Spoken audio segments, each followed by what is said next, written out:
একটি অপতথ্য বা তথ্যের বিকৃতি গোটা দেশকে অস্থির করে ফেলতে পারে দর্শক। মানুষে তৈরি করতে পারে বিভেদ। সেই বিভেদ তো কখনোই কাম্য নয়। তাই প্রতিটি অপতথ্যের বিপরীতে প্রয়োজন সঠিক তথ্য নিয়ে হাজির হওয়া, এবং সেই কাজটি করতে এসেছি। আপনাদের সঙ্গে আছে রাকিব হাসান। আমন্ত্রণ জানাচ্ছি রিউমার চেক নিয়ে একাত্তরের নিয়মিত আয়োজন ফেক নিউজ স্ক্যানারে। দর্শক, বলে রাখি আজকে আমাদের সঙ্গে দুজন অতিথি থাকছে। বরাবরের মতন থাকবেন প্রধান উপদেষ্টার সিনিয়র সহকারী প্রেস সচিব জনাব ফয়েজ আহমেদ, এবং একই সঙ্গে থাকবেন ফ্যাক্ট চেকিং প্রতিষ্ঠান রিউমার স্ক্যানারের senior fact checker Tanvir Mahtab Abir. আপনাদের দুজনকেই স্বাগত জানাচ্ছি, কৃতজ্ঞতা জানাচ্ছি আমাকে সময়টা দেওয়ার জন্য, এবং আমরা আলাপে যাব।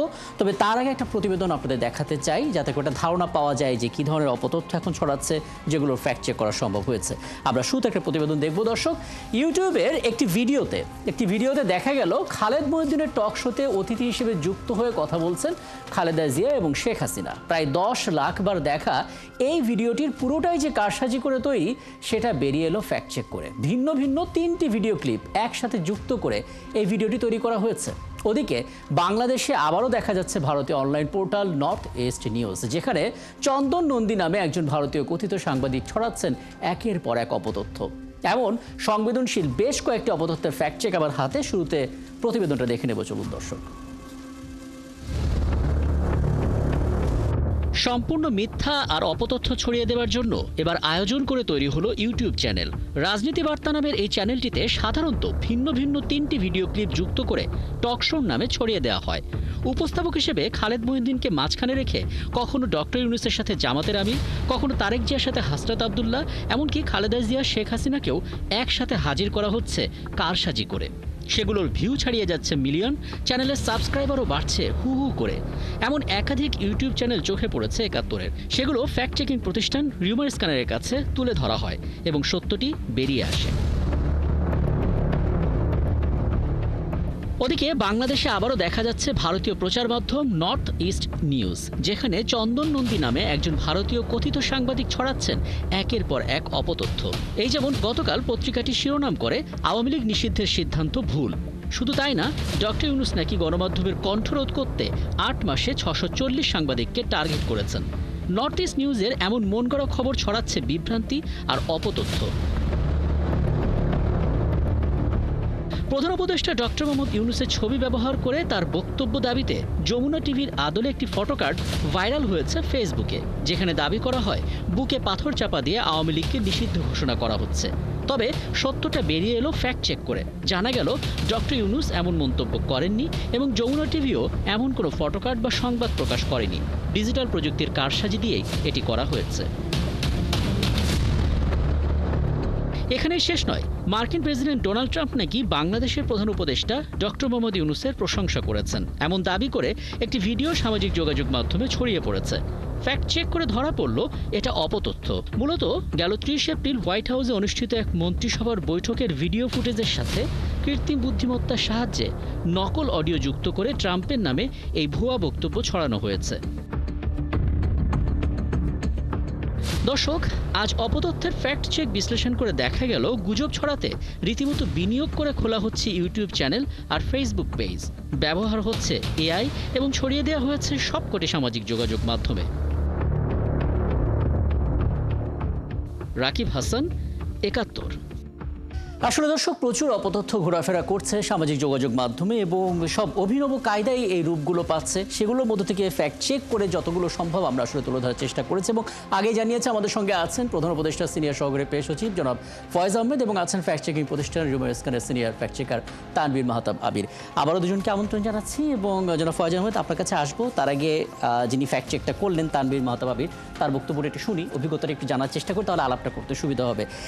আবির, একটু বলবেন, মানে আমরা আসলে রাজনীতি বার্তা এই ইউটিউব চ্যানেলটা নিয়ে তো কথা বলছি, কিন্তু আমি দেখলাম অশনি বার্তা সহ আরও নানা ধরনের ইউটিউব চ্যানেল আছে এই একই কাজগুলো করছে, এবং তারা দেখা যাচ্ছে খুব নিখুঁত সম্পাদনা করছে, এআই ভয়েস ব্যবহার করছে, আলাদা করে 3টা ক্লিপ জুড়ে দিয়ে ইচ্ছা মতো গেস্ট হাজির করছে।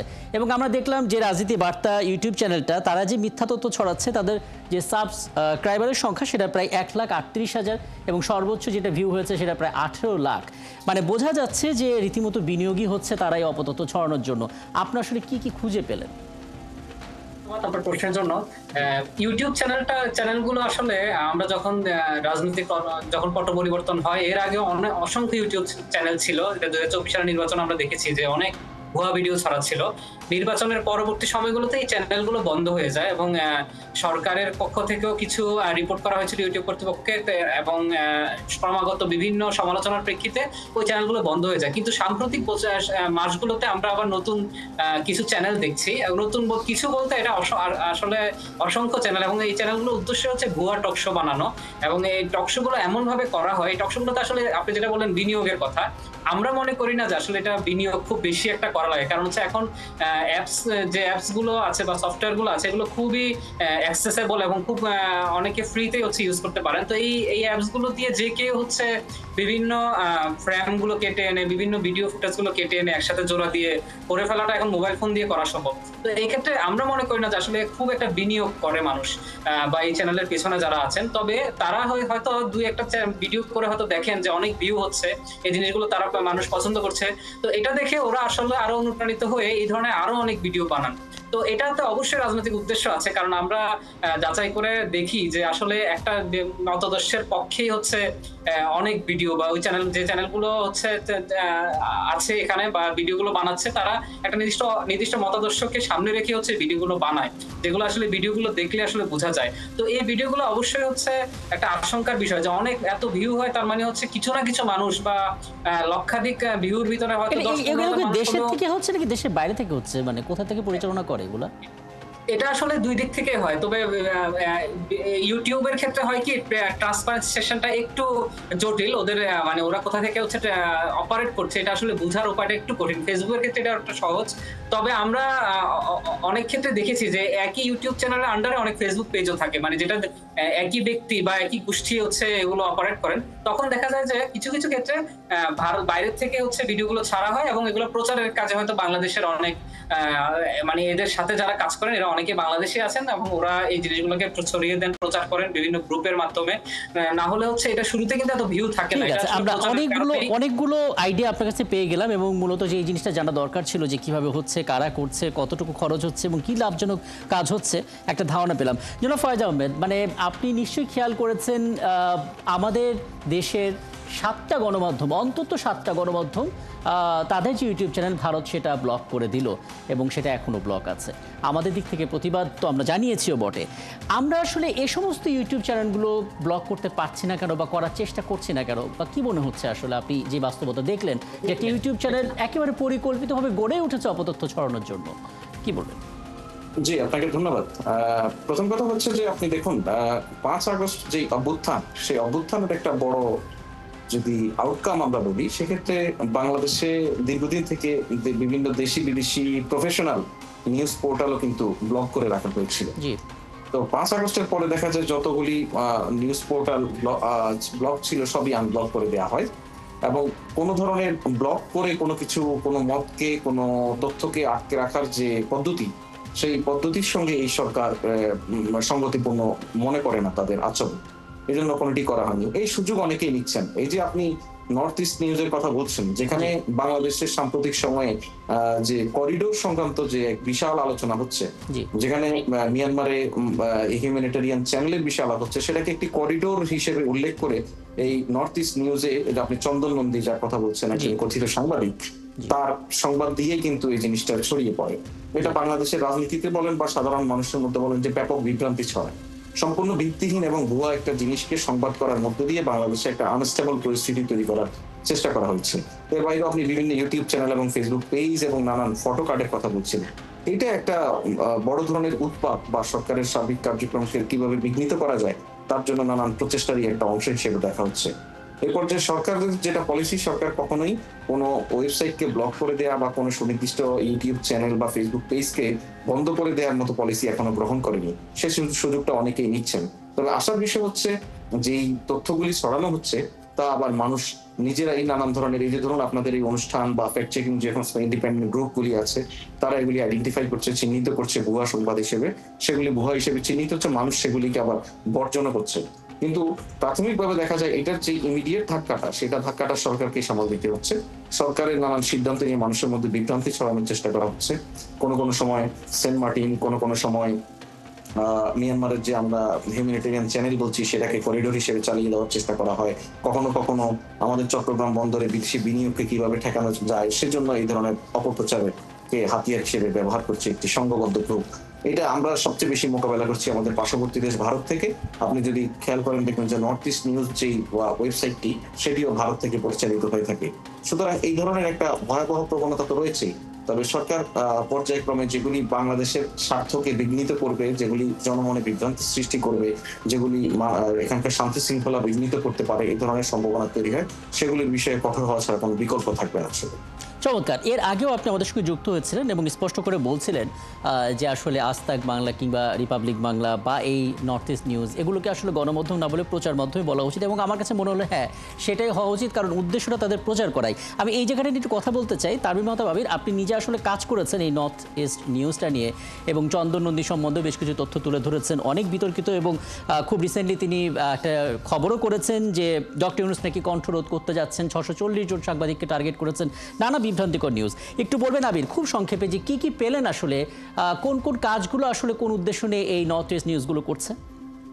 আচ্ছা, নর্থ ইস্ট এবং চন্দ্রনন্দী সম্পর্কে আমি খুব সংক্ষেপে যদি সামারি দেই, আমরা দর্শকদের হচ্ছে এটা বুঝতে সুবিধা হবে যে আসলে কার্যক্রম সম্পর্কে। নর্থ ইস্ট এবং চন্দ্রনন্দী খুব সাম্প্রতিক যে এরা সামনে এসছে এরকম না। আমরা 2023 সাল থেকে দেখছিলাম নর্থ ইস্টের যে ওয়েবসাইট, এটা 2022 সালের নভেম্বর কি নভেম্বরের শেষ দিকে হচ্ছে এটা রেজিস্ট্রেশন হয় ডোমেনটা, এবং চন্দন নন্দীকে আমরা সে সময় থেকে দেখছি। তবে চন্দন নন্দী কিন্তু পরিচিত, ভারতের মেইনস্ট্রিম মিডিয়াতে তিনি সাংবাদিকতা করেছেন এর আগে। ওখানেও তিনি ভুয়া নিউজ প্রচারের কারণে অনেক সময় হচ্ছে সমালোচিত হয়েছেন।